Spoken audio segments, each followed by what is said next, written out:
Welcome to Crazy Shit in Real Estate, a weekly podcast where I walk you through some of the wildest, most unbelievable stories you'll hear from the world of real estate.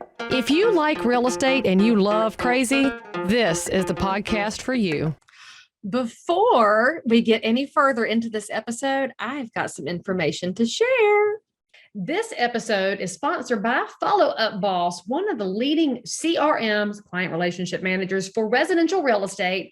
Tons of top producing agents and some of the fastest growing teams out there are using Follow Up Boss to increase lead conversion, eliminate busy work that you're not doing anyway, and frankly, deliver a higher class experience in real estate to everybody who chooses you as their realtor of choice. So if you're going to keep listening to this, which I know you will, there's more information and a personal review of Follow Up Boss. For more information, go to followupboss.com/crazy. How did you come to that decision alongside your bride, thinking about your real estate clients and how you were going to be able to simultaneously do these positions? So it was very much accidental the whole way. Probably, it was 2012, 2013 or so. One of my coworkers, the brokerage I was at, who'd been a long time volunteer at both the local and state association, Volun told me that I was going to be a part of the local government affairs committee. So I started doing that for a couple of years, and sort of one thing led to another. Started to make connections through that. A few years after that, there was a vacancy on the county planning commission that I applied for and was appointed to, and did that for a couple of years. And then there was a opportunity to run for a county council seat in 2016, which I ran for at that point and won and served 4 years there. Last year, I lost re-election. I really believe that local government is very much nonpartisan. And so even though it's a partisan seat, I made the choice to run nonpartisan for a lot of different reasons. There were some things happening in our local party that I just didn't want my name affiliated with. But in the end, that really cost me. You know, when it's a partisan race, especially in a primary, when you have hyper-partisan voters turning out for those, I ended up jokingly, we talk about it being roadkill. You know, if you're on the right, you're safe. If you're on your left, safe. But if you're in the middle of the road, you're roadkill. So lost there. And then I ran this year for city council and lost a really, really close race. 33,600 votes cast, and ended up losing that race by 55. So really a testament that every vote really does matter.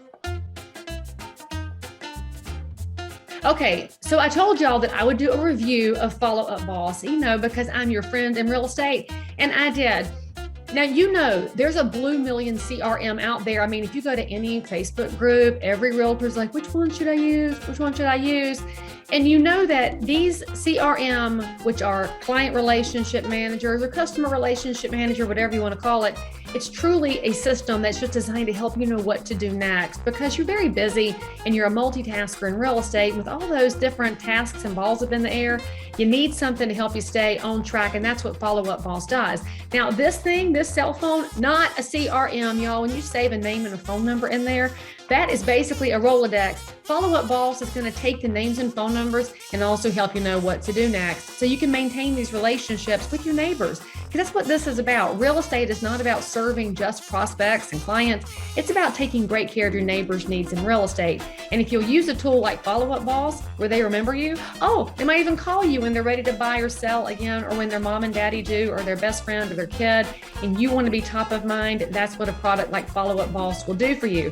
Truly, it's going to change your business when you start paying better attention to people. They don't have to know you used Follow Up Boss, but they'll totally understand that they are being heard by you.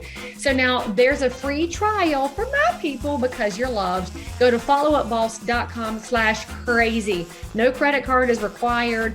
And frankly, because you're my people and we made an ask for you, Follow Up Boss said, yes, you get double the free trial. That's actually enough time to log in, put some pieces in it, and watch it change your business as it has for so many realtors and teams nationwide. Again, go to followupboss.com/crazy to start your free trial today. Which is so hard for anybody to believe when they go to their local polling station and cast their vote. There's a lot of people that are a little defeatist about it. They're like, I'm going to throw my vote in, but what does it even matter? But you're in a sizable area. It's not like you're in a very remote county. It's a sizable area, and it still comes down to 55 votes. How did that feel when you're that close? What is the second guessing mechanism that goes on in your mind?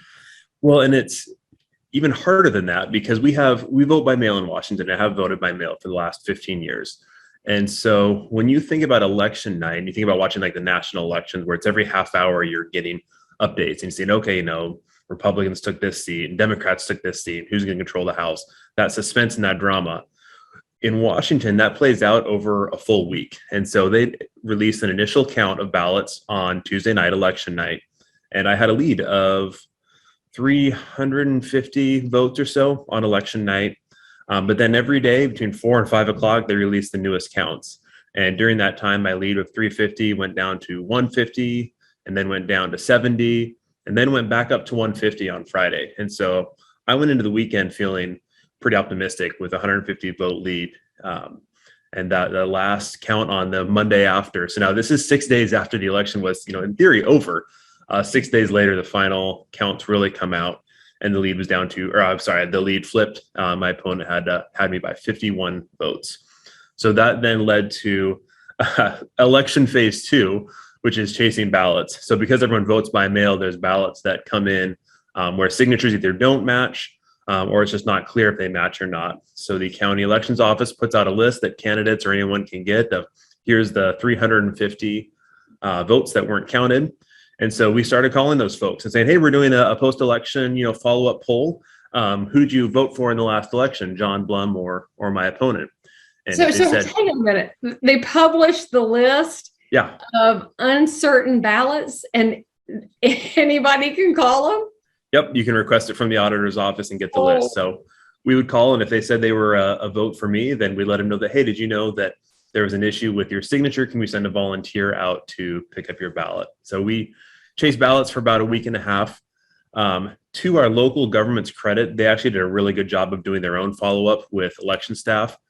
So a lot of people had already got them turned in, but it means we kind of lost that advantage of really targeting who we were trying to go after. I was also able to work with the Realtors to identify likely voters based on the voter data that the association has and our data strategies partners. To target, hey, we think that these, 180 or so are probably the most likely Blum votes to reach out to.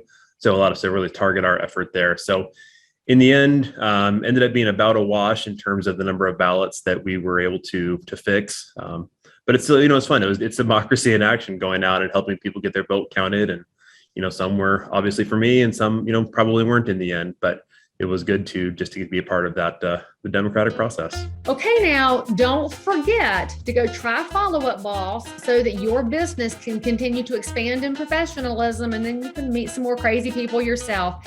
I really appreciate Follow Up Boss sponsoring this episode, but mainly I appreciate them for giving y'all double the free trial time with no credit card required. So make sure you go to followupboss.com/crazy and then let me know what you think. I'll see you guys next time. Oh, you're enjoying this little clip? Well, the rest of the story is available on any of your podcast apps. Just go search for and subscribe to Crazy Shit in Real Estate with Leigh Brown.